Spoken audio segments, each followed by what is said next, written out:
Advocate general of India, Bharat देश का महाधिवक्ता क्यों कहा गया है दोस्तों? राज्यों का महाधिवक्ता, जिसे हम एडवोकेट जनरल ऑफ इंडिया के नाम से जानते हैं दोस्तों। उसके साथ में हम बात करेंगे इनकी नियुक्ति और कार्यकाल के बारे में, और उसके साथ में हम बात करेंगे कानून शक्तियाँ के बारे में। उसके बाद कुछ इम्पोर्टेंस हमारे पास आर्टिकल्स हैं जिसे जानना बहुत जरूरी है दोस्तों आप लोग के लिए। दोस्तों अगर हम बात करते हैं एडवोकेट जनरल ऑफ इंडिया, जो भारत देश के सभी राज्यों में एडवोकेट जनरल ऑफ इंडिया यानी कि महाअधिवक्ता का स्थापना, यानी कि उनका जो स्तर है, किस स्तर पर उनको जो पावर दिया गया है, जो शक्ति दिया गया है, और उनको किस स्थान पर सर्वोच्च शक्ति दिया गया है, आज इसके बारे में हम बात करेंगे। जो एडवोकेट जनरल ऑफ इंडिया, जैसा कि ये स्टेट, भारत के हर एक स्टेट के राज्य में होता है दोस्तों। अगर हम बात कर रहे हैं महाअधिवक्ता की, महाअधिवक्ता एक ऐसी शक्ति है, एक ऐसा महत्वपूर्ण शक्ति है, एक महत्वपूर्ण ऐसा अधिकारी है जिसकी नियुक्ति स्टेट के राज्यपाल के द्वारा की जाती है दोस्तों। जो इनकी नियुक्ति होती है एडवोकेट जनरल ऑफ इंडिया, इनकी जो नियुक्ति होती है भारत देश के जो राज्य हैं, उनके जो गवर्नर हैं, उनके द्वारा की जाती है दोस्तों। अगर हम बात करते हैं इनकी जो कार्यकारी शक्ति है, जो इनकी शक्तियाँ होती हैं दोस्तों, इनको सबसे पहले ये 10 वर्षों तक इनका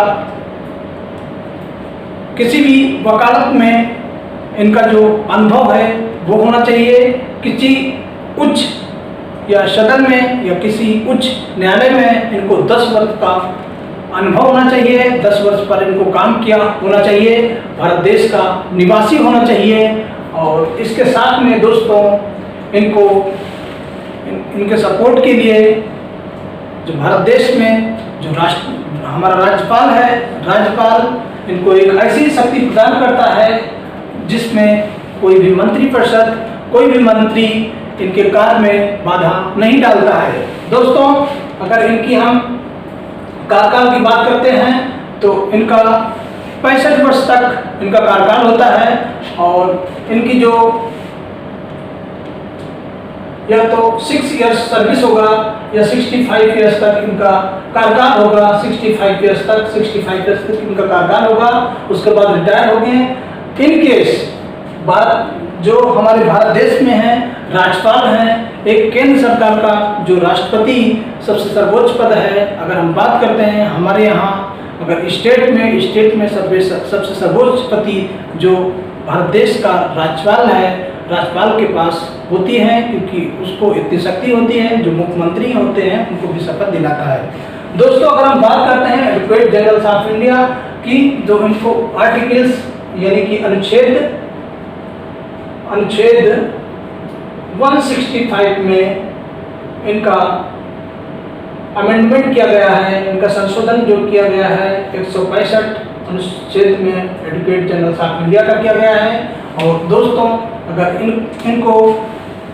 इनका जो त्यागपत्र है, इनका त्यागपत्र हमारे जो स्टेट हैं, स्टेट में जो मंत्रिपरिषद है, मंत्रिपरिषद के विघटित हो जाने के बाद में ही ये अपना त्यागपत्र यानी कि राज्यपाल को देते हैं। जो एडवोकेट जनरल होता है स्टेट में, वो अपना त्यागपत्र सिर्फ और सिर्फ राज्यपाल को देता है, क्योंकि वो राज्यपाल द्वारा ही उस पद पर अपॉइंटमेंट किया गया है, उसकी नियुक्ति जो है राज्यपाल के द्वारा ही की गई है दोस्तों। इनके कुछ ऐसी जो संविधान उल्लंघन से कुछ ऐसी नीति निर्देश आते हैं, क्योंकि किसी भी सदस्य को जो उनका हिरार्ची है, जो उनका पदक्रम है, उस पे काम करने से पहले इनको गोपनीयता यानी कि इनको शपथ पत्र दिया जाता है राज्यपाल के द्वारा, क्योंकि राज्यपाल शपथ दिलाता है अपने काम को निष्ठा और अखंडता और एकता के साथ करने के लिए दोस्तों। इसीलिए जो कार्यकाल है अपने कार्यकाल में ही इन्हें उनका जो टाइम पीरियड दिया है 65 वर्ष पूर्व होने से पहले ही राज्यपाल द्वारा इन्हें बर्खास्त किया जा सकता है।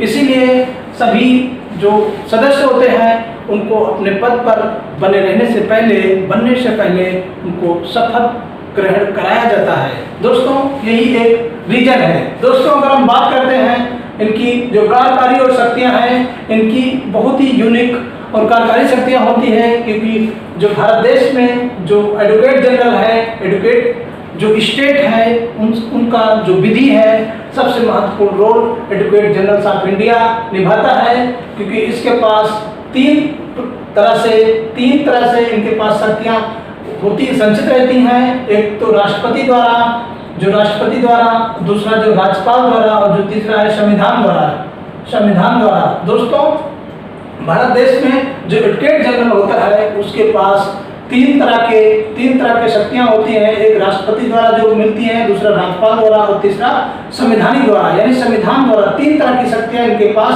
निहित रहती हैं, क्योंकि ये एडवोकेट जनरल्स कोई भी अमेंडमेंट, कुछ भी उपबंधन के लिए राष्ट्रपति से डायरेक्ट संपर्क करते हैं, राष्ट्रपति द्वारा दिए गए निर्देश फॉलो करते हैं और उन पे जो विधि बनाकर राष्ट्रपति को सूचित करते हैं और राज्यपाल को सूचित करते हैं। लेकिन रूल यहाँ पे ऐसा है कि जो एडवोकेट जनरल्स होता है वो स्टेट का होता है, इसलिए सबसे पहले वो राज्यपाल को सूचित करता है, राज्यपाल फिर राष्ट्रपति को सूचित करते हैं उस विधि के बारे में। और इसमें से ये राज्यपाल जो है संविधान में भी क्या है अधिसूचना देता है। अधिसूचना मतलब नोटिफिकेशन जिसे बोलते हैं, नोटिफिकेशन। दोस्तों जो नोटिफिकेशन इसे हिंदी में अधिसूचना के नाम से जानते हैं।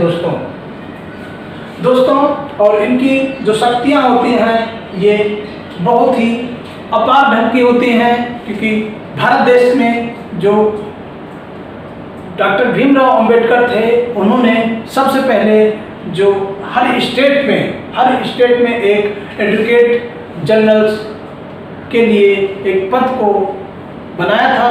उसी पे आज भारत देश सभी जो महाधिवक्ता हैं, जिसे हिंदी में राज्य का महाधिवक्ता कहते हैं, ये हैं। अगर इंग्लिश में अगर हम बात करते हैं दोस्तों, इन्हें एडवोकेट जनरल्स ऑफ इंडिया के नाम से जानते हैं। दोस्तों इसके साथ ही हम कुछ ऐसे आर्टिकल्स के बारे में पढ़ेंगे, जैसा 324 में, जिसे आर्टिकल 324 के अंदर निर्वाचन आयोग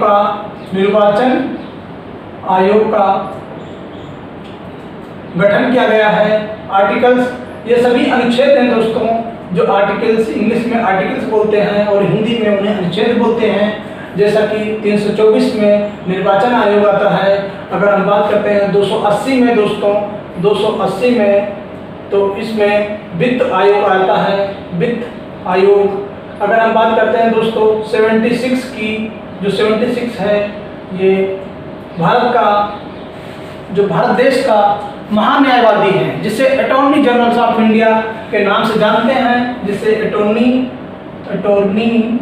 जनरल ऑफ इंडिया के नाम से जानते हैं, यानी कि भारत देश का महान्यायवादी। जिसे जो आर्टिकल 71 है दोस्तों, इसमें भारत देश में महान न्यायवादी के नाम से जानते हैं, जो आर्टिकल 71 में है, क्योंकि attorney general of India Bharat देश का न्यायवादी, जो महान्यायवादी है, उनका जो अनुच्छेद है 71 है, उनके तहत इनका जो है स्थापना किया गया है। दोस्तों अगर हम बात करते हैं 148 की 148, जैसा कि अभी आपने पिछले वीडियो में पढ़ा है दोस्तों, कि जो आर्टिकल्स 148 है उसके अंदर CAG यानी कि controllers auditors generals of India, Bharat देश के नियंत्रक एवं महालेखा परीक्षक का बंधन किया गया है आर्टिकल्स 148 में।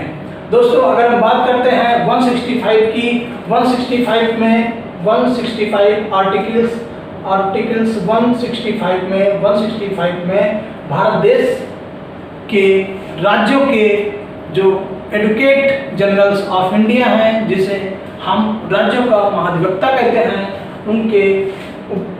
उपलब्ध में उपबंध हैं, यानी कि उनकी जो आर्टिकल्स है 165 ये भारत देश में जो एडवोकेट जनरल्स हैं उनके उपबंधन दिया गया है आर्टिकल्स 165 में। यानी कि अगर हम सिंपल वे में बात करें तो उनके बारे में ये शब्द जो है ये उल्लेखित किया गया है, यानी कि ये लिखा गया है आर्टिकल्स 165 ये एडवोकेट जनरल्स ऑफ इंडिया दोस्तों इनके बारे में दिया गया है आर्टिकल्स 175। जैसा कि आपने अभी देखा दोस्तों, एक बार फिर से हम रिपीट कर देते हैं। जो 324 है, 324 वो निर्वाचन आयोग के लिए उपलब्धियां हैं, और उसके बाद 180 जो है दोस्तों 180 वो वित्त आयोग के लिए है, और 76 ये भारत देश का महान्यायवादी, और जो 148 आर्टिकल्स है जैसा कि आपको बताया है दोस्तों ये CAG controller auditor generals of India के बारे में लिखा गया है। और उसके बाद दोस्तों 165 जो है 165 आर्टिकल्स उसके अंदर भारत देश के जो राज्य हैं, राज्यों में जो एडवोकेट जनरल्स हैं उनके बारे में चर्चा किया गया है दोस्तों। ये सब हम इसलिए बता रहे हैं क्योंकि ये कई टाइम एग्जाम्स में रिपीट हुए हैं दोस्तों आज के टॉपिक में बस इतना ही, और आप लोग पढ़ते रहिएगा, ऐसे ही नॉलेज गेन करते रहिए, और अपने मिशन को पूरा करने के लिए जोर शोर से मेहनत कीजिए। Thank you, bye bye.